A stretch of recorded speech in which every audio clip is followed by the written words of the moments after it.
चलिए good evening students. आज हम लोग आगे बढ़ते हैं। हम लोग chapter 2 acid base and salt solve कर रहे थे। कल लास्ट क्लास तक हमने एसिड और बेसिस की केमिकल प्रॉपर्टीज चेक की थी और लास्ट टॉपिक जो हमने पढ़ा था वो था how do non metallic oxides react with basis. चलिए उसके बाद हम लोग आगे बढ़ते हैं और हमारा आज का टॉपिक है what happens when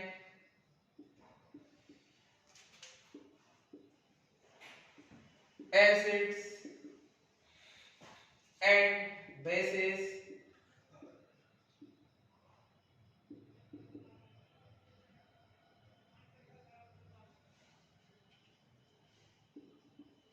in a water solution।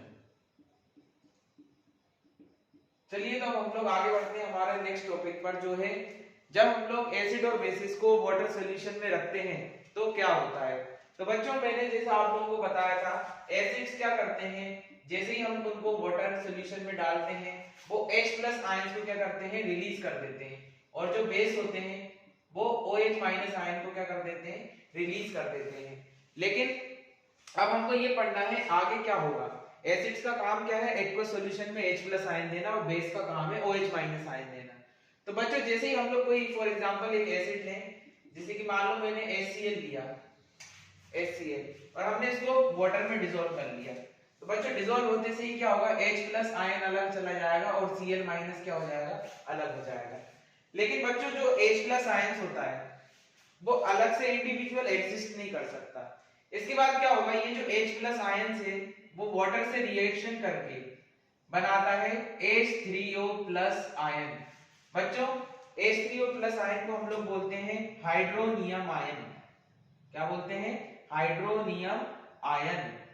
तो बच्चों इस तरीके से जो एसिड्स होते हैं वाटर सॉल्यूशन में क्या करते हैं H+ रिलीज करते हैं और H+ आयन जो होता है वो इंडिविजुअल एग्जिस्ट नहीं कर सकता, इसलिए वो वाटर के मॉलिक्यूल के साथ ऐड करके क्या बना लेगा H3O+ आयन और H3O+ को हम लोग बच्चों बोलते हैं हाइड्रोनियम आयन।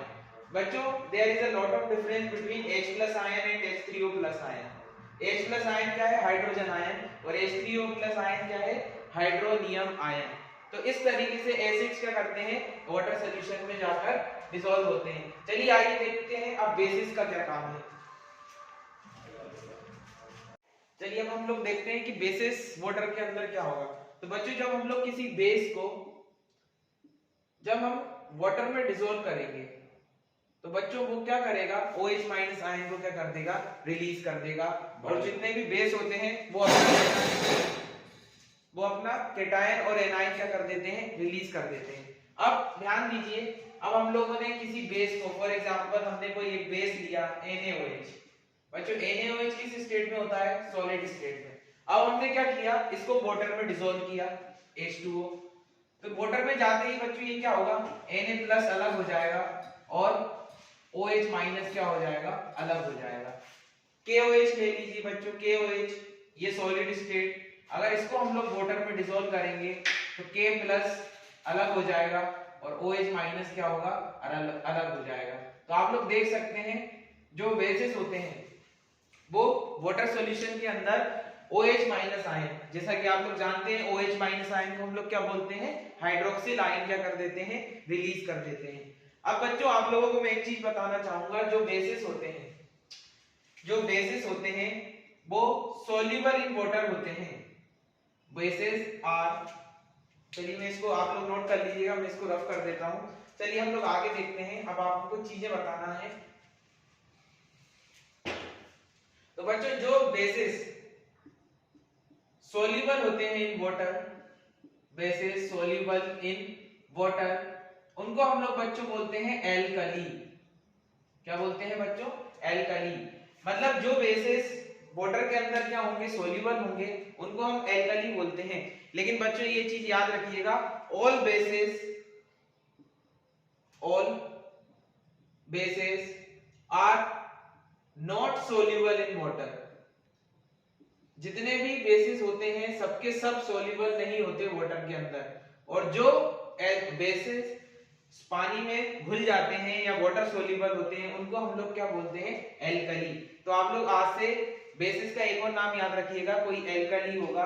क्या होता है, ये जो हमारे सोडियम, पोटेशियम, लिथियम, जितने भी ये रुबिडियम, ये ग्रुप के मेंबर है, इनको बच्चों हम एल्कली मेटल्स बोलते हैं। क्या बोलते हैं? Alkali metals.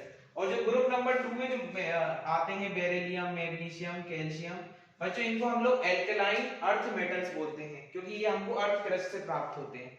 ठीक है, चलिए इन चीजों को तो हम लोग पीरियोडिक टेबल में पढ़ते हैं, लेकिन आप लोग एक चीज याद रखिएगा, जो बेसिस वाटर डिसॉल्व हो जाते हैं, वाटर में सोल्यूबल होते हैं, उसको हम एल्कली बोलते हैं। एक और बात, जो बेस और सभी के सभी बेस वाटर सोल्यूबल नहीं है, और जो वाटर सोल्यूबल नहीं है हम उनको एल्कली नहीं बोलते। अब एक चीज आप लोग याद रखिएगा, जो एल्कलीज होते हैं, जो एल्कली होते हैं, धीरे धीरे वो सोपी इन टच होते हैं, सोपी इन टच। बच्चों बिटर होते हैं and non corrosive.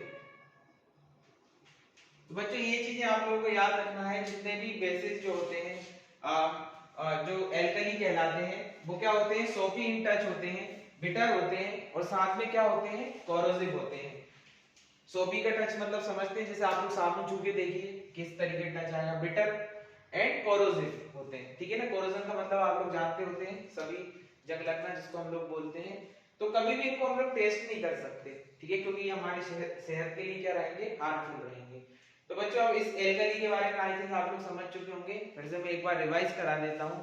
Alkalis are bases that soluble in water and alkalis are soapy in touch, bitter and corrosive। तो बच्चों इस चीज को याद रखिएगा। चलिए अब हम लोग आगे बढ़ते हैं हमारे नेक्स्ट टॉपिक की तरफ।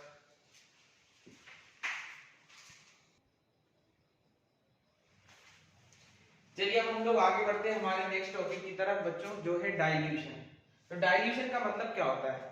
तो बच्चों जो भी हमारे एसिड्स होते हैं, जैसे हम लोग जो भी हमारे लैब वगैरह में जो एसिड्स हमारे पास मिलते हैं या जो हम लोग मार्केट से परचेज करते हैं, जैसे कि सल्फ्यूरिक एसिड हो गया, हाइड्रोक्लोरिक एसिड हो गया, बच्चों वो कॉन्सेंट्रेटेड होते हैं। क्या होते हैं?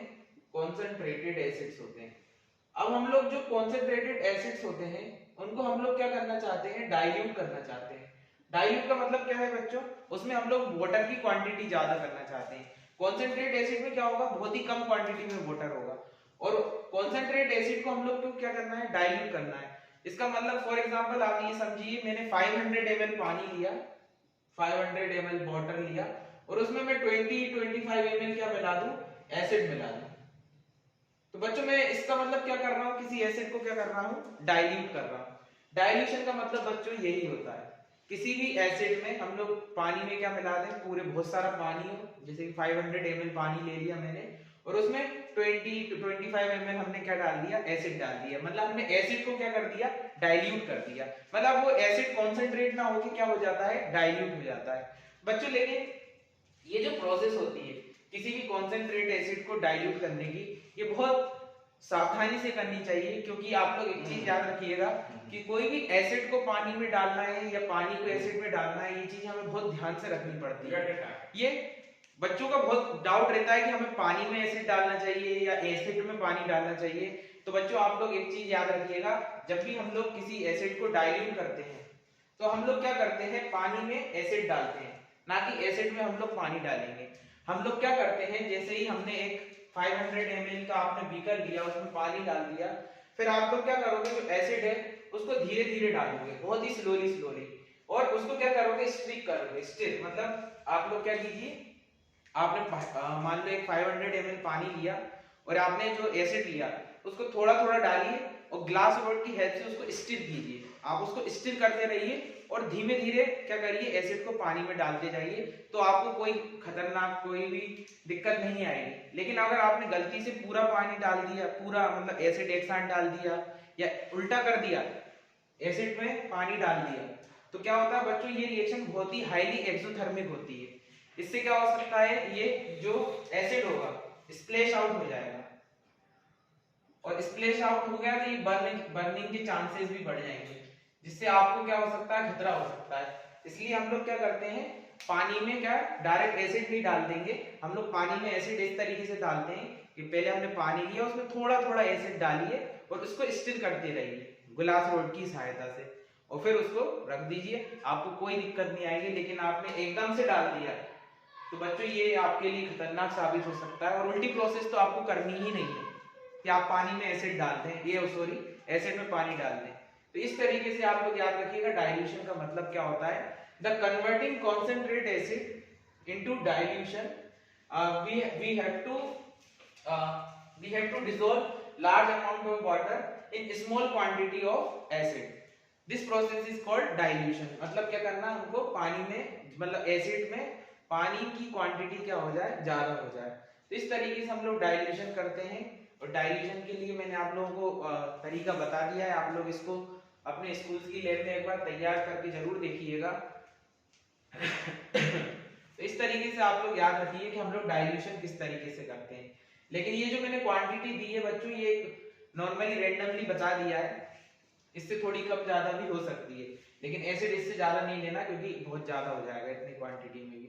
तो ठीक है, आप लोग कोई भी एसिड जो हमारे पास बोतल्स में रखा रहता है, और आप लोग अपनी लैब्स में चेक कीजिएगा जितने भी कॉन्सेंट्रेट एसिड होते हैं HCl, HNO3 या H2SO4, ये ब्लैक कलर की बोतल्स में रखे जाते हैं।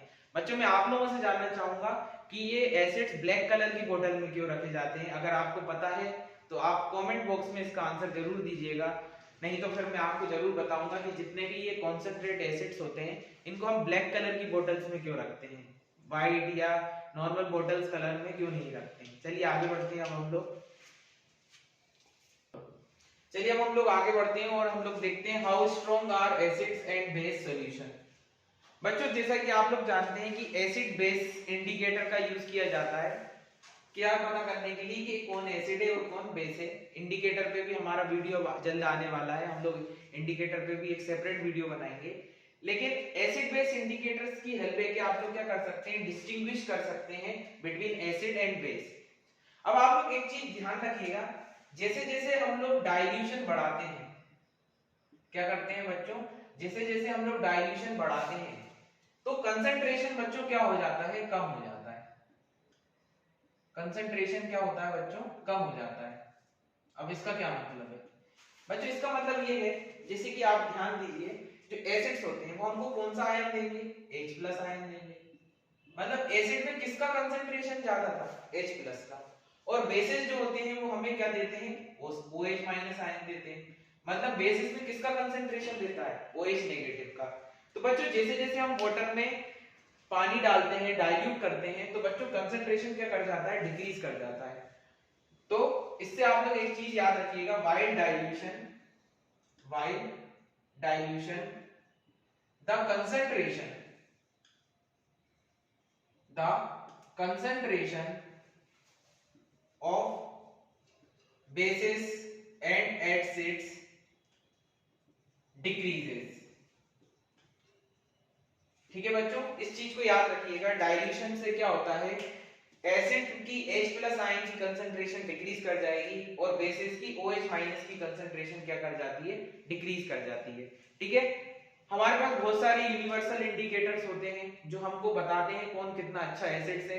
वो डिफरेंट कलर्स भी देते हैं, जो जैसे कि आप एसिड में डालेंगे, जैसे मिथाइल ऑरेंज हो गया, वो डार्क रेड कलर का हो जाता है जब हम लोग उसमें एसिड डालते हैं, वगैरह वगैरह। लिटमस पेपर देख लीजिए, लिटमस पेपर दो टाइप के जो हम लोग यूज करते हैं, एक ब्लू कलर का, एक रेड कलर का। अगर एसिड को हम लोग क्या करें, रेड लिटमस पेपर को अगर हम एसिड में डालते हैं तो जो ब्लू लिटमस पेपर है और एक होता है रेड लिटमस पेपर।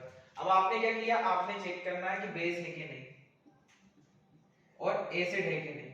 तो आप क्या करोगे, जो आपका लिटमस पेपर है उसकी हेल्प ले सकते हो आप लोग।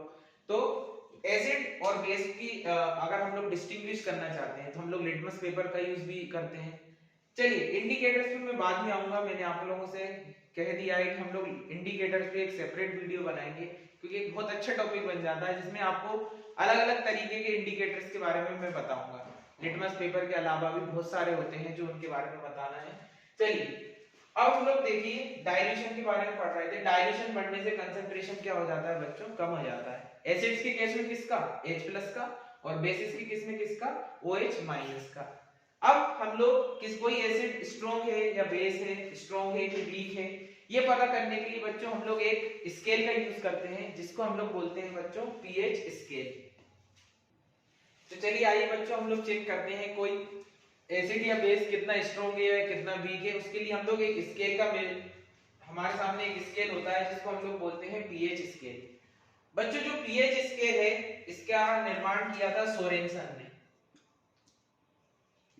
पीएच स्केल के जो डिस्कवरर हैं वो हैं सोरेनसन।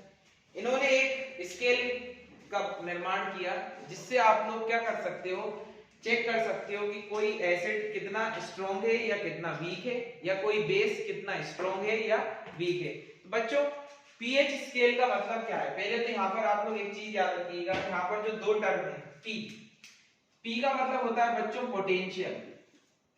क्या होता है? पोटेंशियल। और एच का मतलब होता है बच्चों हाइड्रोजन। मतलब इसका अगर मैं फुल फॉर्म बोलूं तो पीएच का फुल फॉर्म होता है बच्चों पोटेंशियल ऑफ हाइड्रोजन।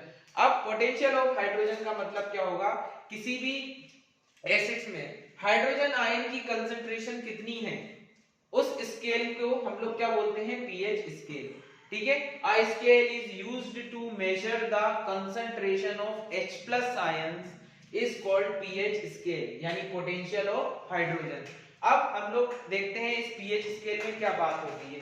बच्चों पीएच स्केल में एक नॉर्मल स्केल की तरह ही है, इसमें कुछ डिजिट्स होती हैं। यहाँ पर देखिए 0 1 2 3 4 5 6 और ये 7 हो गया बच्चों।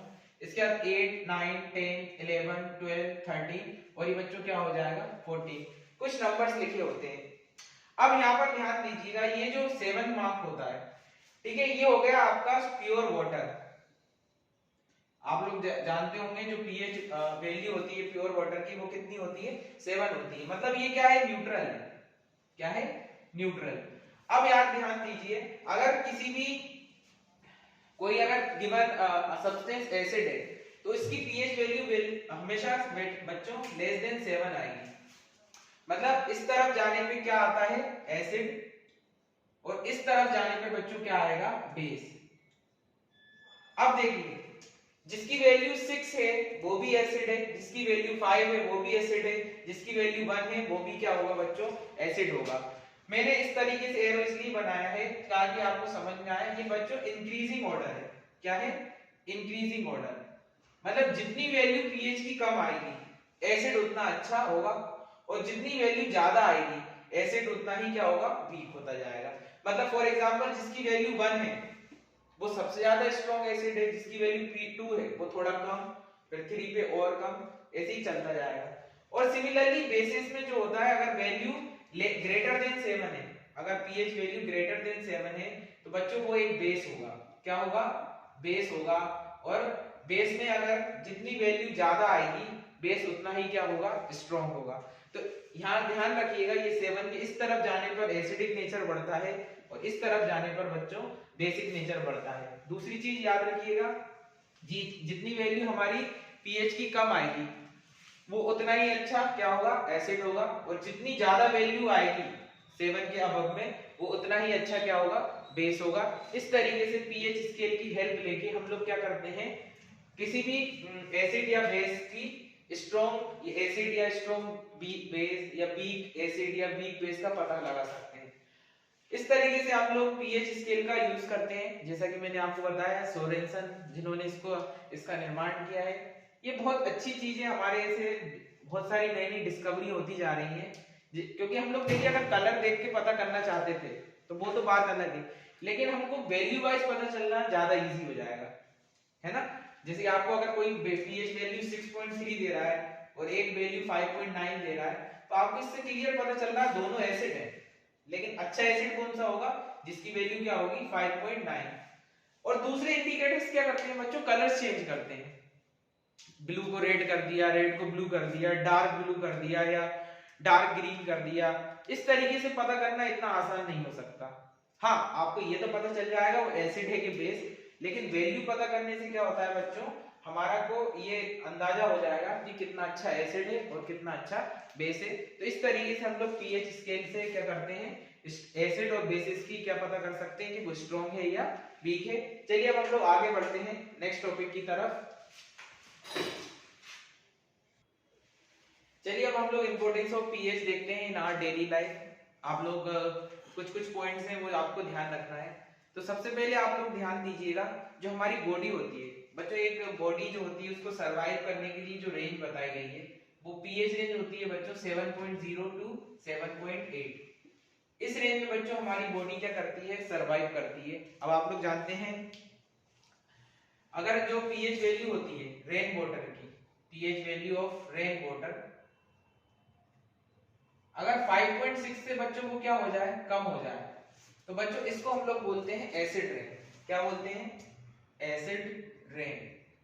बच्चों एसिड रेन क्या होती है, बच्चों क्या होता है हमारे एटमॉस्फेयर में जो सल्फर डाइऑक्साइड, सल्फर ट्राइऑक्साइड, ये जो गैसेस होती हैं, ये क्योंकि जैसे जैसे क्या होगा हमारे जो एनवायरनमेंट है उसमें पोल्यूशन बहुत बढ़ रहा है, और इससे क्या होता है जो एनवायरनमेंट में जो सल्फर डाइऑक्साइड, सल्फर ट्राइऑक्साइड जो गैसेस होती हैं, ये क्या करेंगी जब रेन होती है तो क्या होता है, जैसे कि SO2 गैस है, अगर वो H2O से रिएक्शन कर लेगी तो बच्चों क्या बनाएगा, H2SO3 सल्फ्यूरस एसिड, और SO3 गैस अगर वाटर से रिएक्शन करती है तो वो क्या बनाती है, सल्फ्यूरिक एसिड।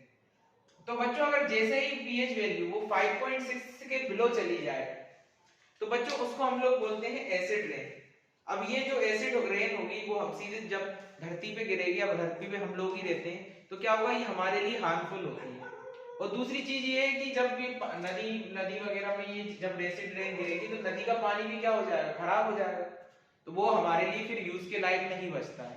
तो बच्चों तो जो एक हम लोग बोलते हैं ना हेल्थी बॉडी, तो हेल्थी बॉडी की पीएच रेंज जो होती है 7.0 से 7.8 के बीच में होती है, और अगर पीएच वैल्यू रेन की 5.6 से कम हो जाए तो उसको हम लोग क्या बोलते हैं, एसिड रेन।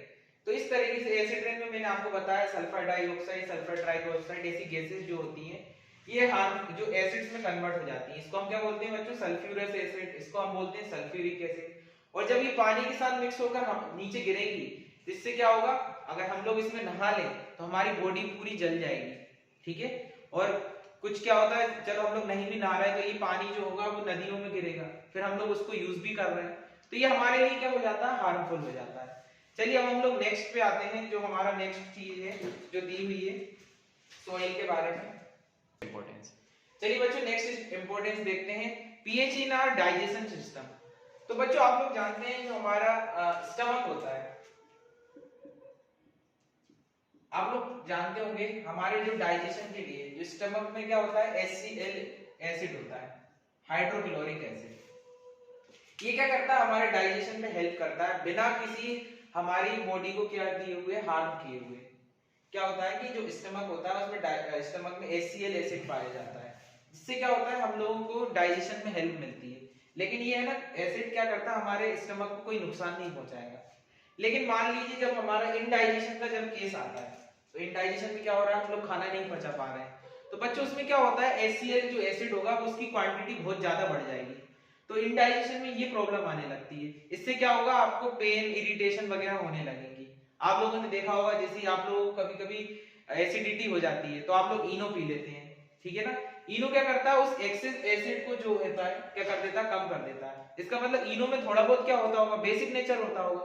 भाई अगर आपको एसिडिक नेचर कम करना है तो आप थोड़ा बेस नेचर को लेके आएंगे।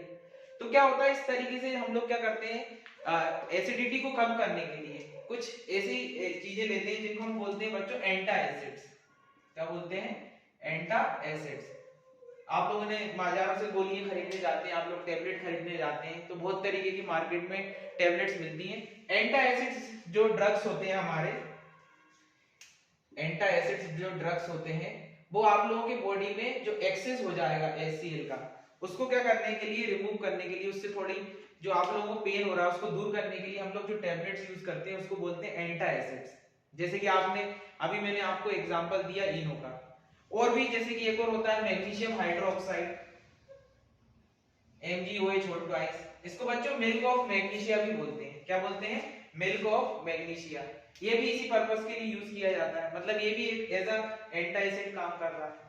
तो बच्चों ये रहता है कि ज्यादा पीएच वैल्यू बढ़ने घटने से क्या प्रॉब्लम आने लगती है। अब आप लोग आई थिंक समझ गए होंगे इंडाइजेशन के केस में आप लोगों को पेन वगैरह इरिटेशन क्यों होने लगता है, क्योंकि HCl जो होता है उसकी क्वांटिटी क्या हो जाएगी, बढ़ जाएगी। इसलिए हम लोग क्या करते हैं, एंटी एसिड ड्रग्स का यूज करते हैं। चलिए हम लोग देखते हैं थर्ड इंपॉर्टेंस ऑफ पीएच। चलिए अब नेक्स्ट हम लोग इंपॉर्टेंस पे आते हैं, pH causes the tooth decay.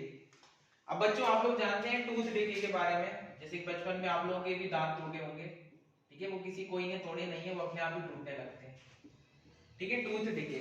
तो बच्चों अगर हमारे माउथ का पीएच वैल्यू जो होता है अगर वो लेस देन 5.5 हो जाए तो बच्चों क्या होगा, आप लोगों के जो टूथ हैं, टीथ हैं, वो क्या होने लगेंगे, टूटने लगते हैं।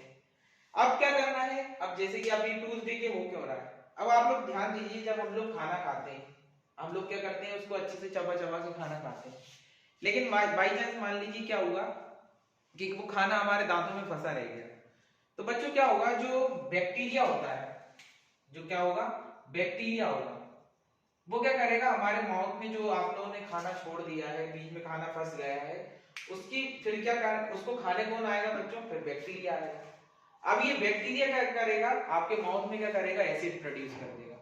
अब एसिड प्रोड्यूस करेगा तो क्या होगा, हमारे माउथ में जो एसिड है, एसिडिक नेचर क्या करने लगेगा, बढ़ने लगेगा। मैंने बोला 5.5 से क्या होने लगेगा, कम होने लगेगा।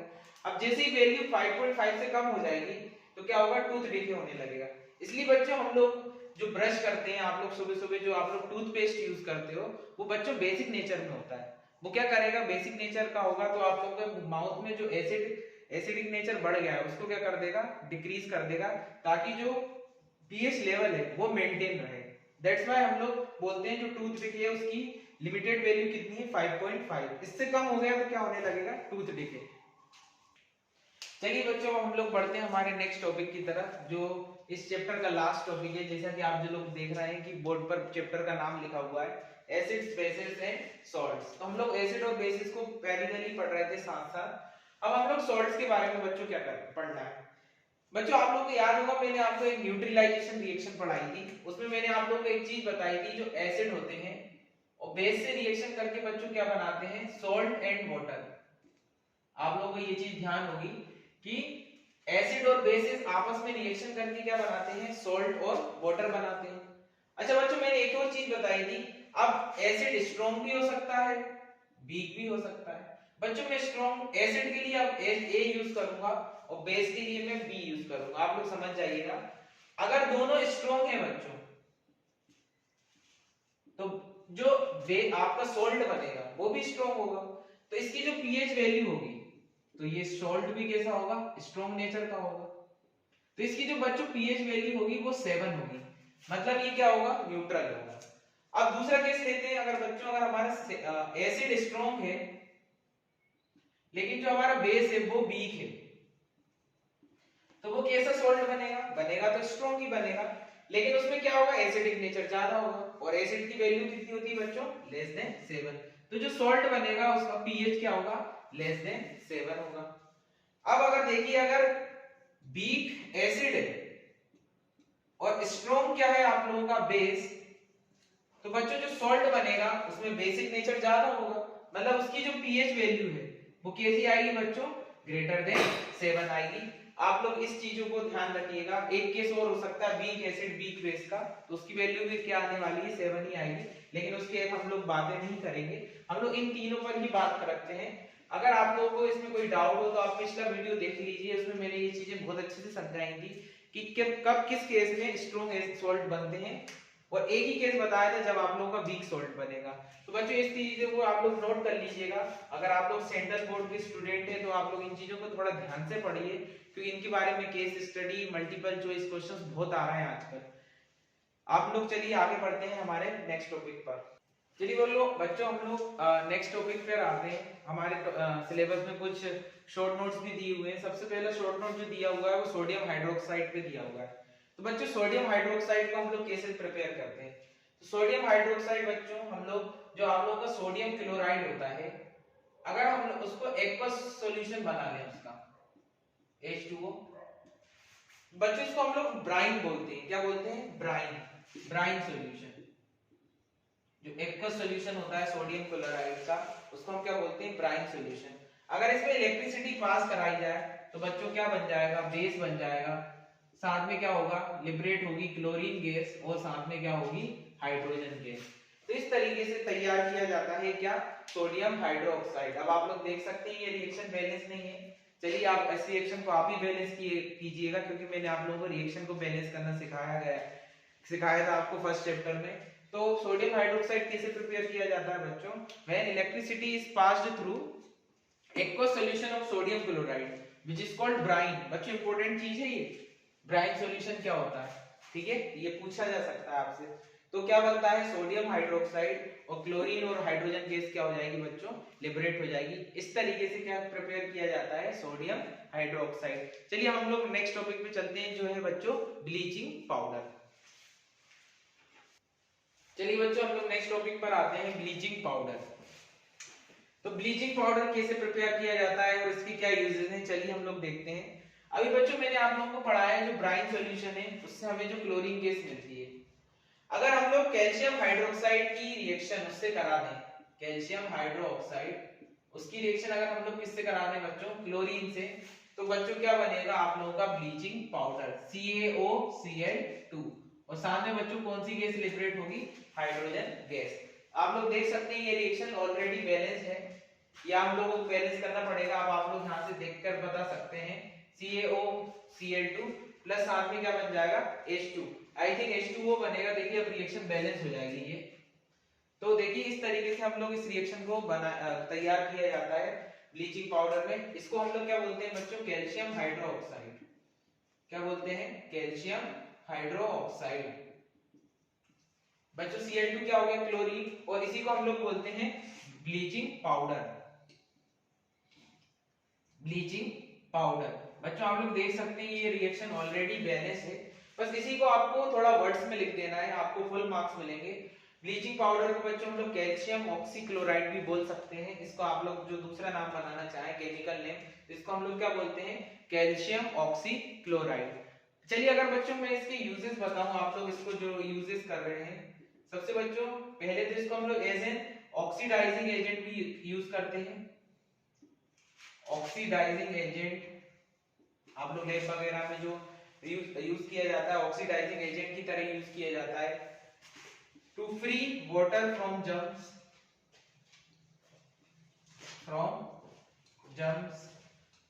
है ना, वाटर को जर्म से फ्री करने के लिए हम लोग किसका यूज करते हैं बच्चों, ब्लीचिंग पाउडर का यूज करते हैं। और कॉटन वगैरह इनकी ब्लीचिंग के लिए यूज करते हैं। बहुत सारे तरीके जो होते हैं हम लोग इसका ब्लीचिंग पाउडर का क्या कर रहे हैं, यूज कर रहे हैं। इस तरीके से आप लोग जितने भी यूज लिख सकते हैं, आप लोगों के एग्जाम में जितने मार्क का आएगा उस हिसाब से लिख दीजिएगा। और बनाने की मेथड बच्चों ये रही। चलिए हम लोग आगे बढ़ते हैं। चलिए बच्चों हम लोग नेक्स्ट टॉपिक पे आते हैं, जो हमारा है बेकिंग सोडा। अगर मैं इसका केमिकल नेम बोलूं बच्चों, तो सबसे पहले तो आप बेकिंग सोडा का केमिकल नेम याद रखिएगा बच्चों। केमिकल नेम इसका होता है सोडियम हाइड्रोजन कार्बोनेट। क्या होता है बच्चों, सोडियम हाइड्रोजन कार्बोनेट। या बच्चों आप लोग इसका एक और नाम याद रख सकते हैं, sodium by carbonate. Sodium by carbonate. Although mostly books में ऊपर वाला ही नाम लिखा हुआ मिलता है आप लोगों को, लेकिन आप ये वाला नाम भी याद रखिएगा। बेकिंग सोडा का जो केमिकल नाम है, ये तो हम लोग डेली लाइफ में बड़ी बोल ही रहे हैं इसको। अब आप लोग ध्यान दीजिए इसको कैसे प्रिपेयर किया जाता है। हम लोग इसका किचन में बहुत यूज करते हैं, है ना, क्रिस्पी वगैरह बनाने के लिए, समटाइम फास्टर कुकिंग के लिए भी हम लोग किसका यूज करते हैं, बेकिंग सोडा का। तो इसको बच्चों बनाने के लिए हमको क्या चाहिए, अमोनिया, उसके साथ हमको चाहिए वाटर CO2, और बच्चों हमको साथ में चाहिए NaCl। तो इस तरीके से इनकी हेल्प लेके हम लोग क्या प्रिपेयर करते हैं बच्चों, sodium by carbonate, NaCl, CO2, H2O and ammonia. इससे क्या बनेगा बच्चों, अमोनियम क्लोराइड NH4Cl, और साथ में क्या बन जाएगा बच्चों, सोडियम बाई कार्बोनेट यानी NaHCO3। तो बच्चों देख सकते हैं आप लोग ये रिएक्शन बैलेंस है कि नहीं है। अगर देखें तो 3 और 2 5 हाइड्रोजन है, यहाँ पर देखिए यहाँ पर भी 5 हाइड्रोजन है, एक नाइट्रोजन है, उधर भी एक ही है। कार्बन देखिए वहां पर एक, यहाँ भी एक है। ऑक्सीजन 3 है, वहां भी 3 है। मतलब ये रिएक्शन क्या है, बैलेंस्ड है। तो इस तरीके से बच्चों क्या प्रिपेयर किया जाता है, सोडियम बाइकार्बोनेट, सोडियम बाइकार्बोनेट। ठीक है, अब इसके यूजेस अगर हम लोग देखना चाहें तो इसका बच्चों हम लोग यूज क्या कर रहे हैं, टू मेक बेकिंग पाउडर। आप लोग जानते हैं हम लोग बेकिंग पाउडर बनाते हैं, उसका यूज करते हैं, बेकिंग सोडा का यूज करते हैं बेकिंग पाउडर बनाने में। दूसरी, use as a soda fire extinguisher, as a soda fire extinguisher भी हम लोग बच्चों इसको क्या कर रहे हैं, यूज कर रहे हैं। तीसरी चीज ये रहती है, अगर बेकिंग पाउडर, इसके अलावा आप लोग, सॉरी ये बेकिंग पाउडर की स्पेलिंग गलत लिख रही थी, बेकिंग पाउडर। अब आप लोग जानते हैं बेकिंग पाउडर वगैरह का यूज कहाँ होता है, आप लोग खाने में यूज कर रहे हैं, सोडा फायर एक्सटिंग्विशर। ऐसे आप लोग बहुत सारे जो भी एग्जांपल यूजेस इनके जानते हैं आप लिख सकते हैं। ये थ्योरेटिकल पोर्शन है, मेरा काम था मेनली आपको रिएक्शन समझाना। रिएक्शन याद रखिएगा, NH3 का नाम है बच्चों अमोनिया। चलिए अब हम लोग आगे बढ़ते हैं हमारे नेक्स्ट टॉपिक पर, जो है बच्चों वॉशिंग सोडा। अब वॉशिंग सोडा का क्या नाम है, तो बच्चों अगर हम लोग इसका नाम बोले केमिकल नेम, तो इसका नाम है सोडियम कार्बोनेट। उसका नाम था सोडियम बाइकार्बोनेट, इसका नाम है सोडियम कार्बोनेट। ठीक है, सोडियम कार्बोनेट को किस तरीके से किया जाता है प्रिपेयर, जो सोडियम बाइकार्बोनेट था अगर हम उसको हीट कर दें, क्या कर दें, हीट कर दें, तो बच्चों क्या मिलेगा आपको, सोडियम बाइकार्बोनेट, और साथ में क्या अलग हो जाएगा, H2O और CO2। अब हम लोग जानते हैं कि जो आप लोगों को ये चीज मिलेगी सोडियम कार्बोनेट, इसको हम लोग क्या करना पड़ेगा, रिक्रिस्टलाइजेशन करना पड़ेगा। इसके लिए आप लोग क्या करें, अगर हम लोग इसकी रिएक्शन वाटर से कर दें, डॉट 10H2O, तो बच्चों आप लोगों को मिलेगा सोडियम कार्बोनेट Na2CO3, और H2O के बच्चों कितने मॉलिक्यूल हैं इसमें, 10 मॉलिक्यूल्स हैं। ठीक है, तो ये फॉर्मूला होता है वॉशिंग सोडा का, या जिसको हम लोग सोडियम कार्बोनेट बोलते हैं। रिक्रिस्टलाइजेशन करने से क्या होगा बच्चों, पहले तो ये रिएक्शन बैलेंस कर दो, यहाँ पर आपको 2 लगाना पड़ेगा, तब जाके ये रिएक्शन क्या होगी, बैलेंस होगी। क्रिस्टलाइजेशन का मतलब क्या होता है बच्चों, सबसे पहले तो आपको ये पता होना चाहिए, क्रिस्टलाइजेशन का मतलब ये होता है हमने कोई भी जो सब्सटेंस बनाया उसमें जो भी इंप्योरिटीज होती हैं उनको हम क्या करते हैं, फिल्टरिंग के थ्रू क्या कर देते हैं, अलग कर देते हैं। उससे क्या होगा, आप लोगों की जो भी इंप्योरिटीज हैं वो अलग हो जाएंगी, और हमको क्या मिलेंगे सोडियम कार्बोनेट के क्या मिलेंगे, प्योर क्रिस्टल्स। अगर मैं बच्चों इसके यूजेस बताऊं तो आई थिंक मुझे ज्यादा बताने की जरूरत नहीं है, आप लोग जानते हैं क्लॉथ्स वॉशिंग के लिए हम लोग यूज करते हैं इसको, नाम भी उसका वॉशिंग सोडा है। इसके अलावा हम लोग जिसके लिए यूज कर रहे हैं, to remove permanent hardness of water, permanent hardness of water, hardness बढ़ाने के लिए यूज कर रहे हैं। और बहुत ही तरीके हो सकते हैं, आप लोग जितने भी यूजेस बच्चों लिखना चाहें उतने लिख सकते हैं। आप लोग वॉशिंग सोडा के बारे में सब लोग जानते होंगे। चलिए अब हम लोग पढ़ते हैं हमारे लास्ट टॉपिक की तरफ। Let's move on our last topic, plaster of Paris. Firstly, we will know that how we will prepare plaster of Paris.